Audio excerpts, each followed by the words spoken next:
Hey folks, welcome back. In this video, we'll talk a little bit about tablet settings. Now this assumes that you either have a slate type of tablet, like a Wacom Intuos tablet, or if you have a tablet monitor, or if you have a PC that has the ability or capability to use a stylus. Regardless of what tool you're using, there's a good likelihood that it comes with a set of drivers. And if you don't have the drivers installed, you can pause the video for a minute and go ahead and install the drivers, because those drivers tell the tablet how to operate.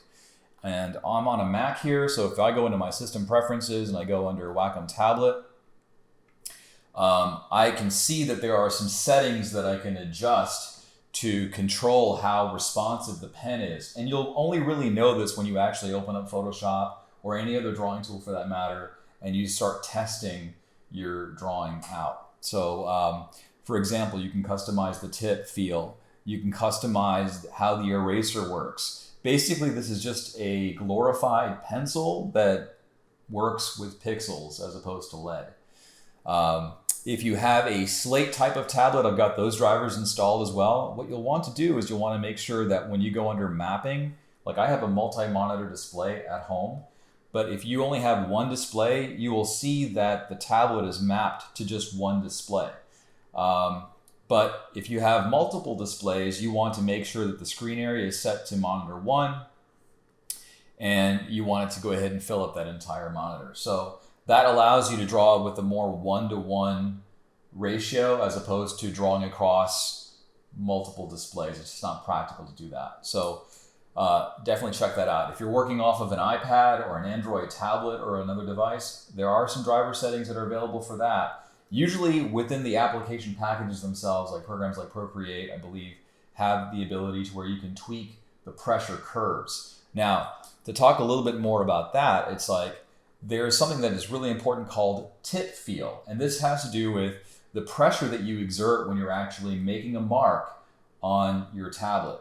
If you draw, really light, then you want to go ahead and adjust this tip feel accordingly. You can always customize this and see how it's going to feel for you. The settings that I have here are going to be specific to me. Everyone has their own preference, so you want to go ahead and investigate and see what makes sense for you. So regardless of how you draw, and what I would recommend when you're actually drawing is that you draw in a way that is not going to bear down. You don't want to break the glass, or you don't want to break the surface here. Your hand should be gliding across the screen.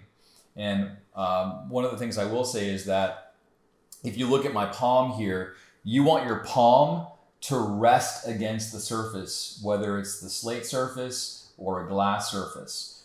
And that makes it more natural to draw. I see sometimes new students, when they're drawing with a tablet, they tend to hold the tablet like this, as if they're holding a piece of chalk, and that's a really uncomfortable way to work.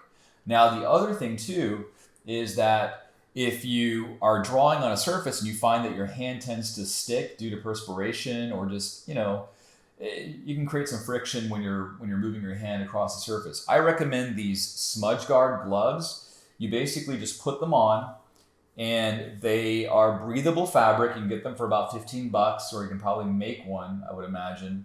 But what it does is it basically allows your hand to smoothly glide across the surface when you draw. It's not a must, but in my own experience, I find using these Smudge Guard gloves to be super useful. And I'll put a link to that in the description for this video as well.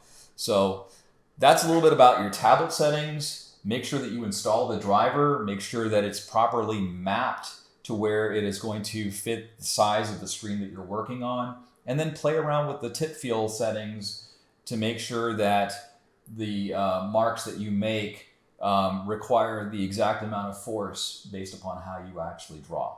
So there's obviously going to be questions that come out of this. I'll be happy to answer them. You can leave them in the comments below, and I'll do my best to go ahead and get you an answer.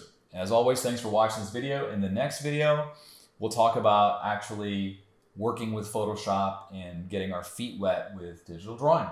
So I'll see you then.